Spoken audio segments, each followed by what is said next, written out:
Buen día para todos en este día glorioso. Una vez más estamos en el segmento de Jesús y la verdad presente.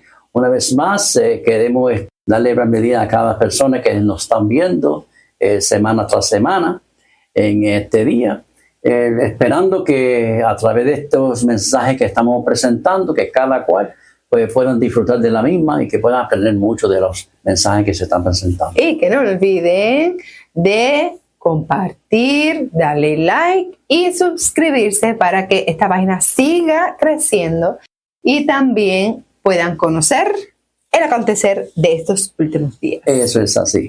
¿Qué te parece, Jocabet, si lo hacemos nosotros comenzando con una oración? Así mismo. Así como ustedes están en este momento, vamos a orar. Señor Padre eterno, en esta hora, gracias te damos por este día, oh Dios, agradeciendo, Señor, los mensajes que hemos presentado semana tras semana, permitiendo que ahora que vamos también a presentar otro segmento, Señor, que sea de beneficio para muchos que nos están escuchando en este momento.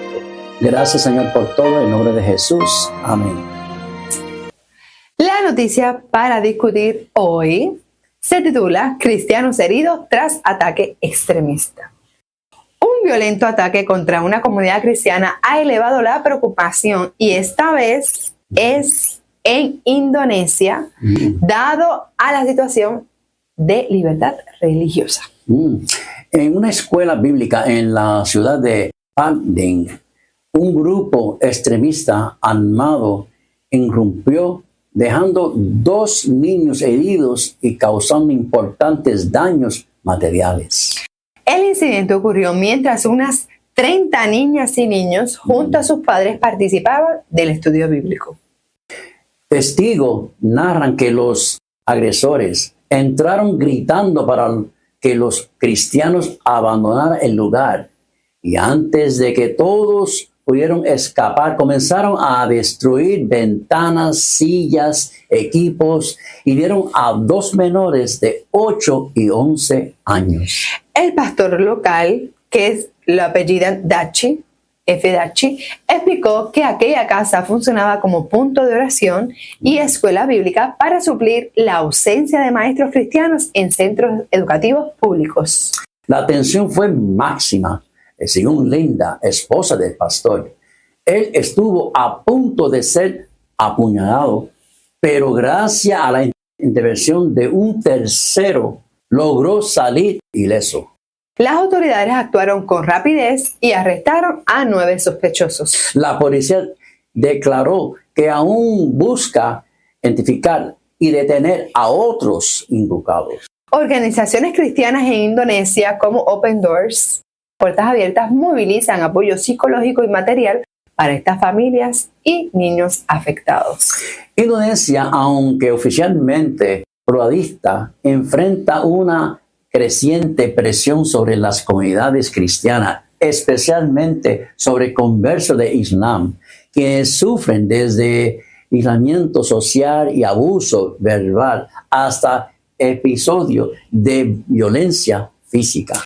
En regiones críticas como Java Occidental y Aceh, la influencia de grupos radicales islámicos genera constante hostilidad y limita la construcción de iglesias y en muchos casos las comunidades esperan décadas para conseguir un templo legalmente autorizado. Wow.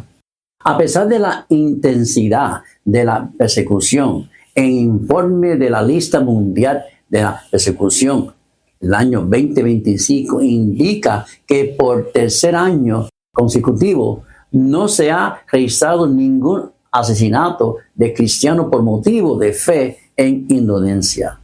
Aunque la violencia y el acoso permanece en niveles muy elevados. Que como quiera, eso está bien difícil. La situación es difícil.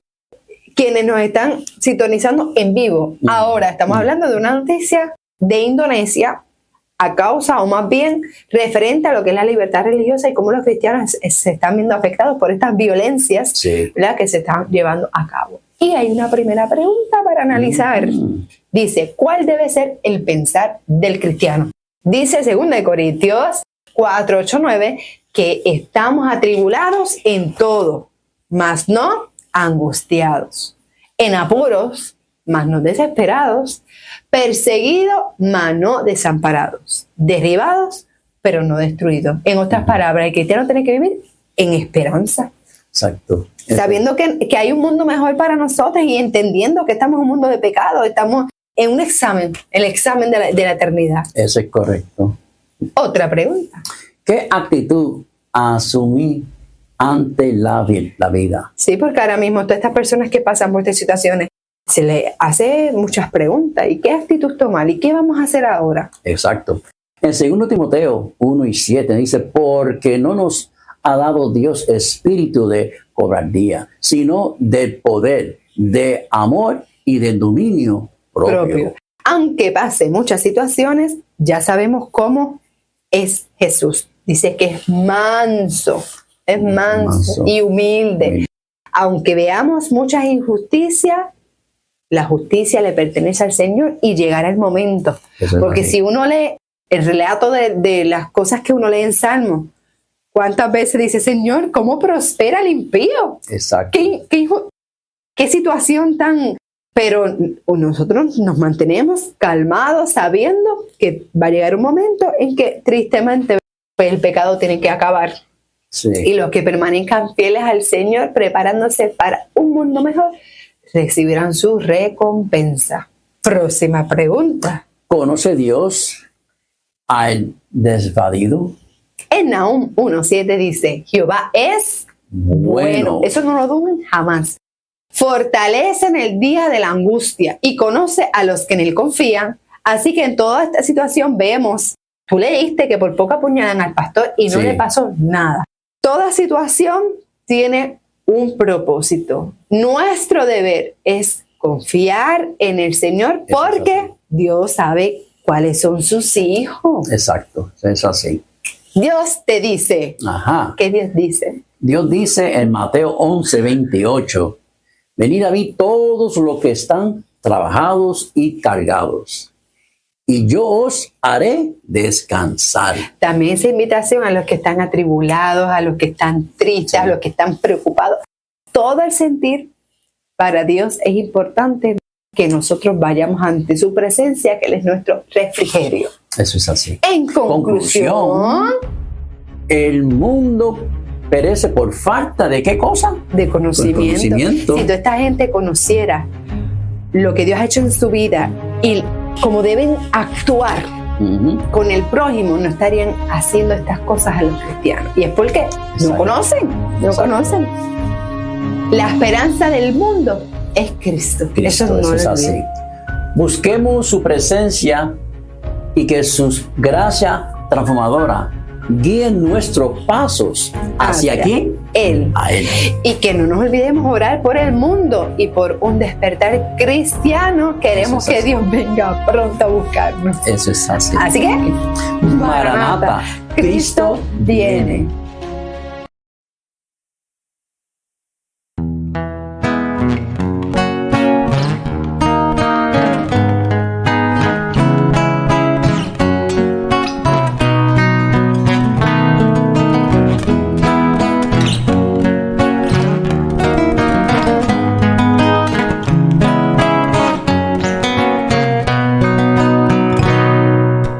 por nuestro Señor, unidos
saludo a cada uno de ustedes. Estamos en lo que es el estudio en el día de hoy de lo que es la segunda parte del sacerdocio dentro de lo que es el análisis que estamos haciendo sobre el santuario. Así que les agradezco a cada uno de ustedes, ¿verdad?, por apoyar nuestra página. Me gustaría poder hacer un pequeño repaso de lo que vimos en el estudio anterior, que fue la primera parte de lo que es el sacerdocio. Y comienzo diciendo que se proclaman 3 ideas del plan de redención. Hablamos sobre lo que es la reconciliación, la mediación y la santificación. También mencionamos que eligió Dios a Israel para iluminar al mundo. Y también dialogamos que sin santidad nadie verá al Señor, y de ahí de la importancia de las vestiduras de los santos. También vimos cómo Dios eligió a Aarón y a sus hijos y les mandó a realizar unas vestiduras. Estas vestiduras sacerdotales tenían diferentes piezas que la componían y mencionamos lo que fue la túnica, mencionamos el manto, mencionamos el efod, el pectoral y la mitra. Así que eso fue un pequeño resumen de lo que vimos en el estudio pasado, que es la primera parte, y hoy vamos a continuar terminando lo que es el sacerdocio. Así que antes de comenzar, me gustaría que pudiéramos inclinarnos en oración para invocar la presencia de nuestro Dios. Oramos. Querido Padre que estás en el cielo, te damos gracias, Señor, por permitirnos acercarnos a tu presencia, por llamarnos, Señor, por tocar nuestros corazones. Pedimos, oh Dios, la unción del Espíritu Santo en nuestra vida, que nos ayude, Señor, a honrarte, a glorificarte como tú te mereces, a poder responder, Señor, a tu llamado. Quédate con nosotros, Señor, y que sea tu palabra que se proclame aquí, que pueda, Señor, estar en cada hogar de las personas que nos están sintonizando. En el nombre de Jesús. Amén. Vamos a hablar en el día de hoy sobre cómo fue la consagración de Aarón y sus hijos. Y esta consagración duró 7 días. Estos elegidos debían estar a la puerta del tabernáculo de día y también de noche durante estos 7 días. Para que no murieran, debían guardar las ordenanzas delante de Dios. Voy a hablar de unos aspectos importantes con relación a la ordenación del sacerdote. Así que vayan conmigo. El primer punto a mencionar es la vocación. Y ahí vamos primeramente a buscar en la palabra del Señor, Éxodos 28:1. Y dice así: harás que Aarón, tu hermano, junto a sus hijos, se acerquen a ti para que sean mis sacerdotes entre los hijos de Israel. Aarón con sus hijos Nadab, Abiú, Eleazar y Tamar. Así que esta instrucción fue recibida por Moisés para que se la diera a Aarón, que era su hermano. Vemos aquí que la vocación sacerdotal de Aarón tuvo su origen en Dios mismo. El segundo punto a tocar dentro de lo que es la ordenación de sacerdocio, vamos a tocar el concepto de objeto de vocación. Y para eso vamos a ir a la palabra en Levíticos 8:33. Y dice: de la puerta de tabernáculos de reunión no saldréis en 7 días, hasta el día en que se cumplan los días de vuestras consagraciones, porque durante 7 días seréis consagrados. La ceremonia de la consagración fue realizada frente a la puerta del santuario, en la presencia tanto del Señor como del pueblo. Aarón era el puente que unía a Dios y al pueblo.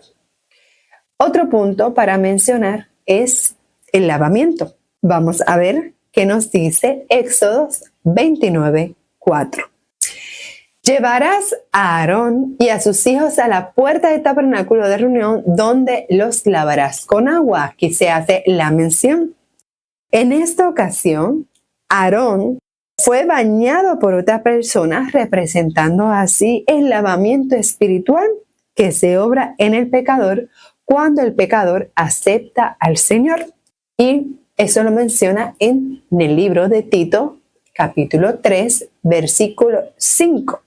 Y dice, Él nos salvó no por obras de justicia que nosotros hubiéramos hecho, sino conforme a su misericordia, por medio del lavamiento, de la regeneración y la renovación por el Espíritu Santo. Así que, qué importancia, como nos dice aquí el texto, que especifica que la necesidad de ese lavado para renovarnos en el Espíritu Santo a través de la obra que hace en nosotros. Otro punto para mencionar es el revestimiento. Y ahora nos vamos a Éxodos capítulo 29, versículos 5 y versículo 6. Leemos: Tomarás las vestiduras y vestirá a Aarón con la túnica, el manto del efod y el pectoral, y los ceñirás con el cinto del efod. Pondrás la mitra sobre su cabeza y sobre la mitra pondrás la diadema santa.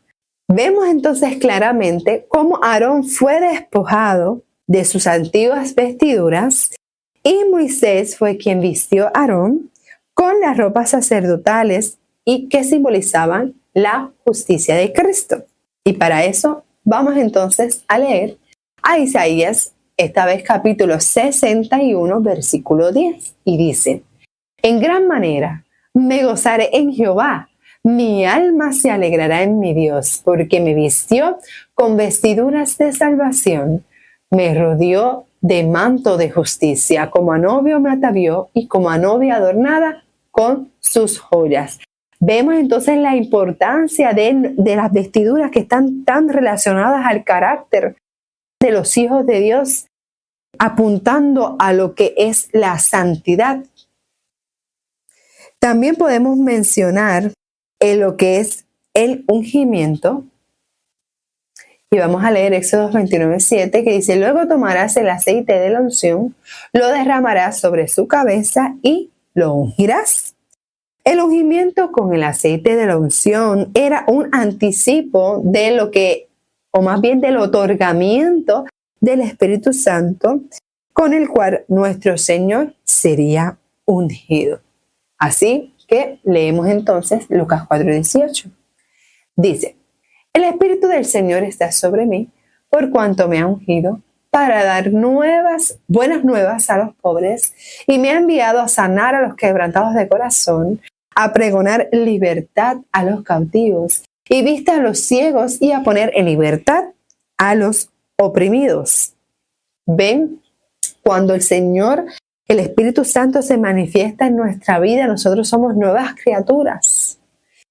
Como menciona el texto, vamos y le llevamos palabras a quienes necesitan, a anunciar a los cuatro vientos que el Señor nos ama y quiere libertarnos de lo que es el yugo del pecado. Y así darnos esta sabiduría, esta dirección, esta luz a través de su palabra.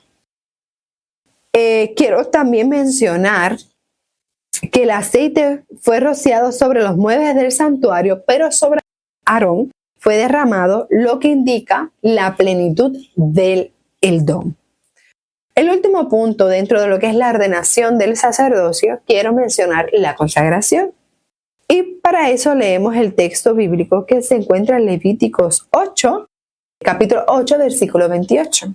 Y dice: Moisés tomó de nuevo aquellas cosas de sus manos y las hizo arder en el altar sobre el holocausto. Eran las consagraciones de olor grato, una ofrenda quemada a Jehová.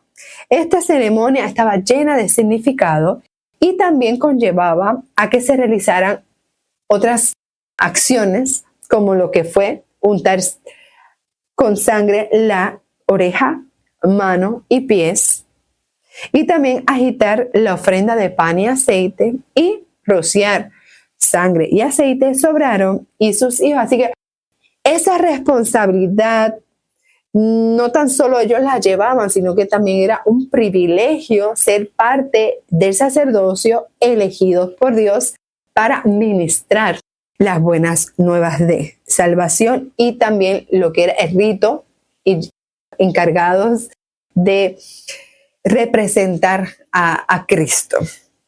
Hay una serie de preguntas que me gustaría que entráramos a discutir porque ahí vemos otros puntos de lo que es el sacerdocio.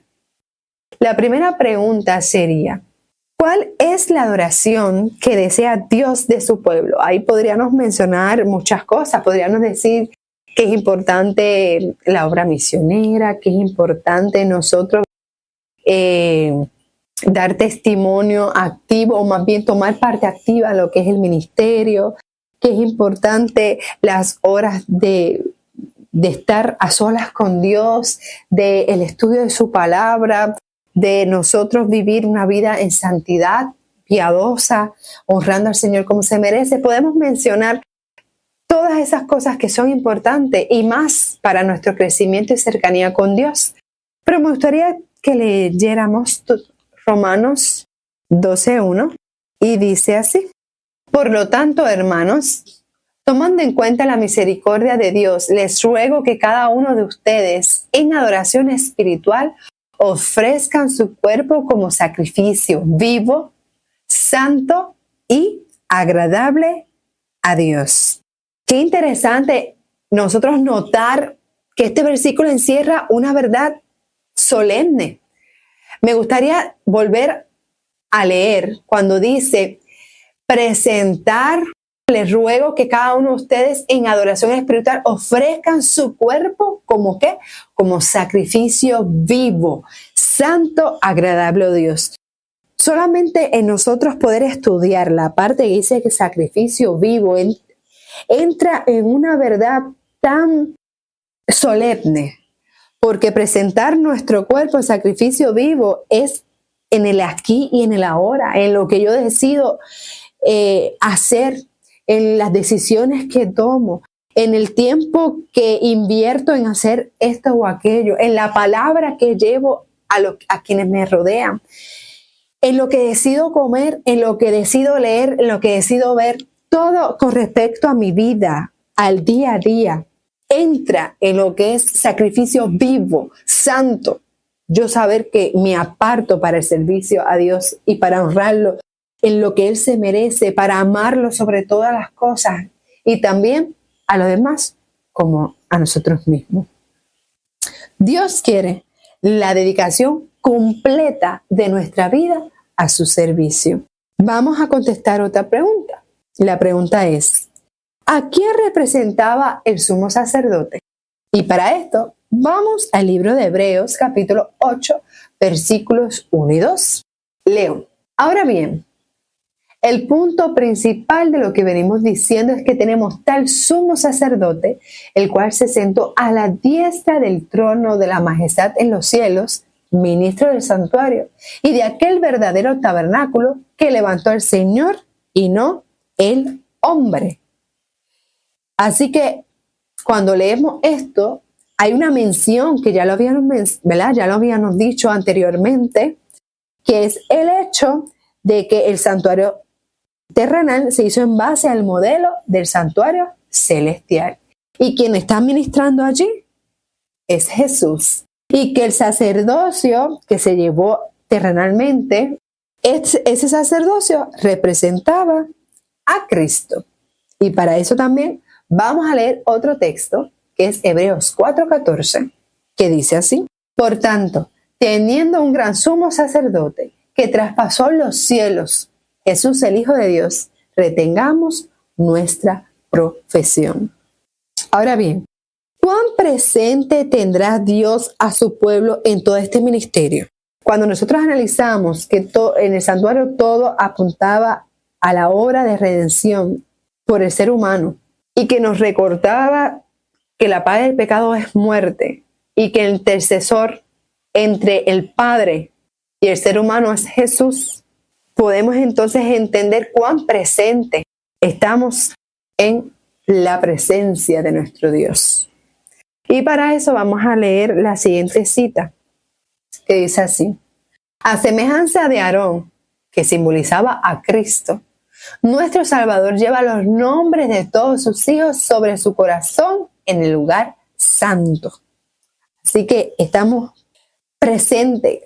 Qué hermoso saber cuánto nos ama Dios, llevando sobre sí el nombre de cada uno de nosotros. Ahora bien, ¿qué representaban las vestiduras? Deseado toda la gente dice que todo lo que llevaba el sacerdote había de ser entero y sin defectos.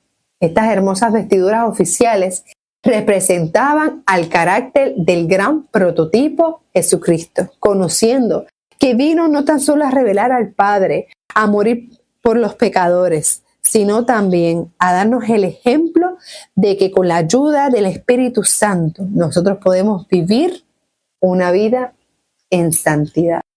¿Por qué? Porque fue tentado Jesús en todo, pero sin pecado.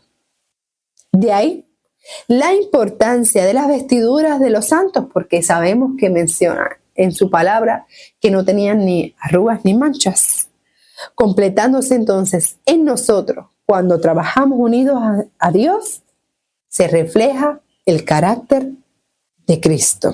¿Para qué se estableció el sacerdocio? Otra buena pregunta.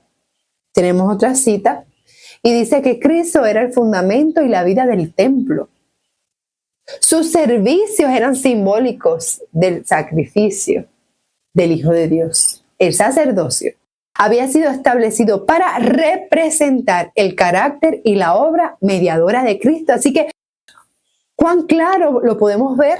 Otra cita que tenemos es que Cristo es el ministro del verdadero tabernáculo, el sumo sacerdote de todos los que creen en Él como en un Salvador personal. Ahora, esto aquí es bien importante que nosotros entendamos que esta obra actualmente, donde Dios está obrando con la humanidad, es en conjunto a la intercesión de Jesús en el santuario celestial y al Espíritu Santo trabajando, que fue el Consolador. Y que ahora mismo se está llevando a cabo un juicio. Y el tiempo que nos queda aquí en la tierra es para nosotros estar listos para estar ante su presencia, para que podamos irnos con Él cuando Él venga a buscarnos, porque su venida está muy cerca. Y ahora, cambiando un poquito de tema, o más bien de énfasis, vamos a hablar un poquito sobre lo que es el sacerdocio de Melquisedec. Y cabe recalcar que Melquisedec era rey de Salem, que fue más tarde Jerusalén, y sacerdote de Dios, y eso lo vemos en Génesis 14:18, cuando dice que entonces Melquisedec, rey de Salem y sacerdote del Dios Altísimo, sacó pan y vino. Esta ofrenda tiene un significado, porque simboliza el sacrificio de Cristo reconciliando a Dios con la humanidad. El nombre de Melquisedec en el original significa mi rey es justo o mi rey es justicia. Así que todas estas cualidades hacen que Melquisedec sea un símbolo de Cristo. Vamos a leer la siguiente cita. Dice, fue Cristo quien habló por medio de Melquisedec, el sacerdote del Dios Altísimo. Melquisedec no era Cristo, sino la voz de Dios en el mundo, el representante del Padre. Así que el sacerdocio de Cristo se hace evidente por varias razones. Número 1, por el significado del nombre de Melquisedec, que acabo de decir que significaba mi rey es justo, mi rey es justicia. Número 2, por la dignidad del sacerdocio, de su sacerdocio, por el hecho de que Cristo era ofrenda y sacerdote a la vez, y por la falta de genealogía. Cuando hablo de la falta de genealogía, eso se menciona en Hebreos capítulo 7, y es que no se tiene registro alguno del linaje de Melquisedec, y eso presenta un tipo de sacerdocio eterno. Ahora, yo quiero hacer una comparativa de lo que es el sacerdocio levítico, que se menciona la palabra, con el sacerdocio de Cristo. Y empezamos con el primer punto, que es el el punto de la singularidad. Y los sacrificios, ya mencionamos que simbolizaban a Cristo. Me gustaría leer la siguiente cita. Dice, el hecho de que Cristo se ofreciera a sí mismo en ofrenda a Dios introduce una verdad adicional, que Cristo no fue ofrecido por otro, sino que se ofreció a sí mismo. Es que en Cristo se da la singularidad única de ser Él a la vez y en el mismo acto ofrenda y sacerdote. Alabado sea el Señor. Este hecho clarifica la unicidad de su sacrificio, la trascendencia de su oficio según el orden de Melquisedec y la perfección del carácter. Miren la siguiente tabla.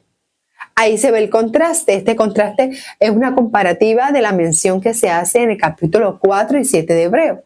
Vemos a lo que es el sacerdocio arónico y lo que es el sacerdocio de Melquisedec representando a Cristo. El arónico estaba regido por la genealogía y la sucesión. Acuérdense que Dios eligió específicamente la tribu de Leví para que llevara lo que era el sacerdocio y dentro de a lo que era la familia de Aarón y sus hijos. ¿Ok? También en contraste podemos mencionar que en el caso de Melquisedec era vocacional, una vocación. ¿Ok? En cambio, en el sacerdocio arónico, su carácter era temporal e inferior y sabemos que el carácter de nuestro Señor es un carácter, ¿sabe? Esa cualidad es eterna. Dios no cambia y en Él podemos depositar toda nuestra confianza porque Él vive por la eternidad. Ahora, ¿qué ocurrió con el sacerdocio levítico? Buena pregunta. Y leemos lo siguiente. Dice, el sacerdocio arónico o levítico caducó con la muerte de Cristo cuando un ruido desgarrador, el velo interior del templo, fue rasgado de arriba a abajo por una mano invisible que dejó expuesto a la mirada de la multitud un lugar que fuera una vez llenado por la presencia de Dios. Desde entonces el Salvador iba a oficiar como sacerdote y abogado en el cielo de los cielos. Eso lo encontramos en Deseado de toda gente. Así que se daba paso al nuevo sacerdocio que era del orden de Melquisedec, como se menciona. Otro punto para contrastar entre el sacerdocio levítico con el sacerdocio de Cristo es la perpetuidad. El sacerdocio arónico se lo describe como un sacerdocio perpetuo y vamos a leer eso en Éxodos 40:15. Dice así: lo ungirás como ungiste a su padre y serán mis sacerdotes. Su unción les conferirá un sacerdocio perpetuo a lo largo de sus generaciones. ¿Pero a qué se refería esta cita? ¿Qué significa? Pues no indica al sacerdote como individuo, sino más bien a lo que era el oficio del sacerdocio por las generaciones. Y en eso radica la debilidad del sacerdocio arónico. ¿Por qué? Porque ellos fueron mucho debido a que morían y no podían continuar. Pero sabemos que cuando comparamos el sacerdocio arónico, levítico, con el sacerdocio de Cristo, sabemos que Cristo permanece para siempre. Y leemos en Hebreos 7:24-25, dice: por cuanto permanece para siempre, tiene un sacerdocio inmutable, por lo cual puede también salvar perpetuamente. Esta es la palabra que estamos buscando. A los que por él se acercan a Dios, viviendo siempre para interceder por ellos. Ahora bien, vamos a tocar algo referente al juramento divino. El sacerdocio arónico fue posible gracias al llamado divino. En cambio, vamos a leer Salmo 110 para que veamos lo que menciona. Dice: juro Jehová y no se arrepentirá. Tú eres sacerdote para siempre según el orden de Melquisedec. Así que aquí vemos que se introduce este nuevo sacerdocio, refiriendo a este sacerdocio de vocación, representando a Cristo como nuestro sacerdote eterno. No hay aquí caducidad. Ahora vamos a leer también Hebreos 7:21 que dice, porque los otros ciertamente sin juramento fueron hechos sacerdotes, pero refiriéndose a Cristo con el juramento. Así que quiere decir que la intercesión sacerdotal de Cristo en los cielos llega a ser eterna, que es lo que estamos mencionando. Y el último punto, no menos importante, es el carácter perfecto que tenía Cristo en comparación a los sacerdotes que podían errar. Y menciono que Jesús no necesitó de ninguna ceremonia de purificación, ya que la dedicación de su vida al ministerio sacerdotal se apoyaba en el juramento divino y en la incontestable trayectoria de su vida sin pecado. En conclusión, esta noche hablamos, número 1, la ordenación del sacerdote se iban a realizar unos pasos. Para que ellos pudieran completar o llegar a ser, tenían que pasar por una serie de pasos. Y mencionamos la vocación, que fueron elegidos por Dios, el proceso de lavamiento, que ellos tenían que despojarse de sus vestiduras, refiriéndose a su carácter, que entra en lo simbólico de dejar una vida de pecado, una vida lejos de Dios para estar en su presencia. También mencionamos lo que era el revestimiento, el ungimiento y la consagración. Vimos que el sumo sacerdote representaba a Cristo e hicimos una comparativa del sacerdocio de Cristo al que se menciona al bíblico y también cómo se relacionaba al sacerdocio de Melquisedec. Es importante decir que el sacerdocio de Melquisedec se aplica a todos los creyentes quienes al aceptar a Cristo son llamados a ser un real sacerdocio representando a Cristo, pero en sus vidas. Termino diciendo que mencionamos la singularidad, la perpetuidad, el juramento divino y el carácter perfecto del sacerdocio de Cristo.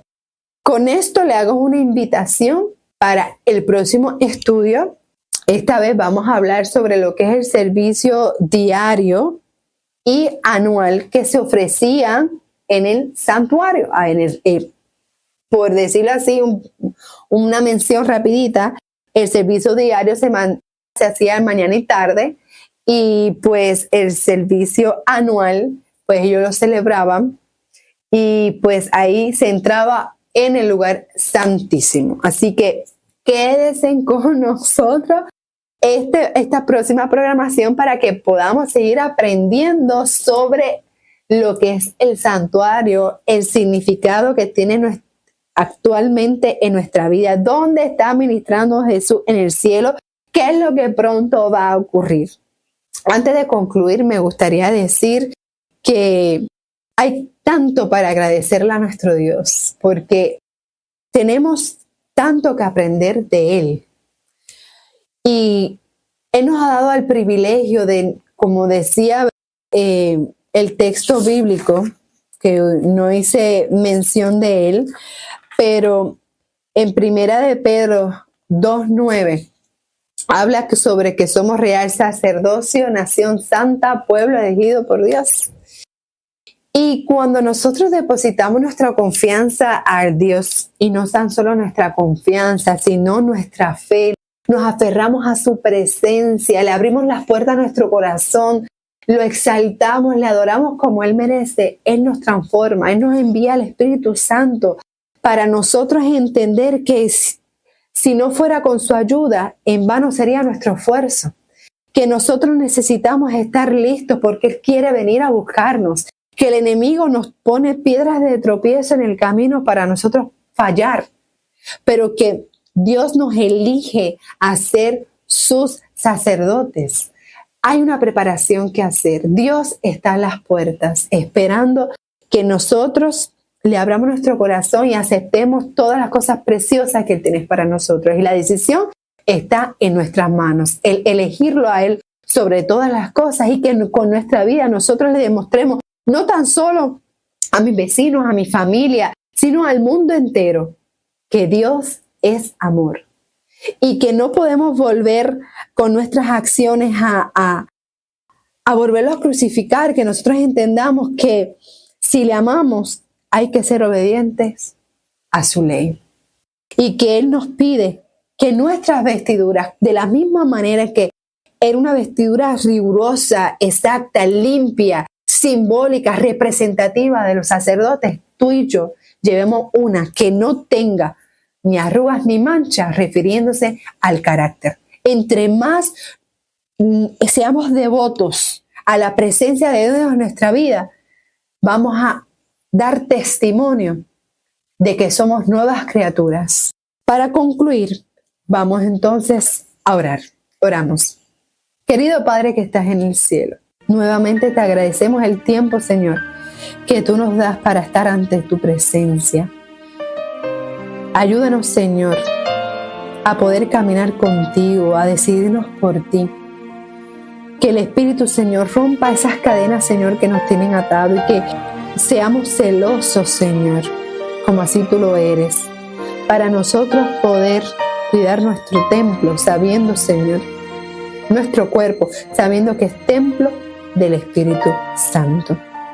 Ayúdanos a caminar por las sendas que caminó Cristo. Ayúdanos, Señor, a honrarte. Trabaja en nuestras vidas, en las vidas de cada quien que esté viendo, sintonizando este programa. Líbranos, Señor, de todo mal. En el nombre de Jesús. Amén. Así que los esperamos hasta la próxima.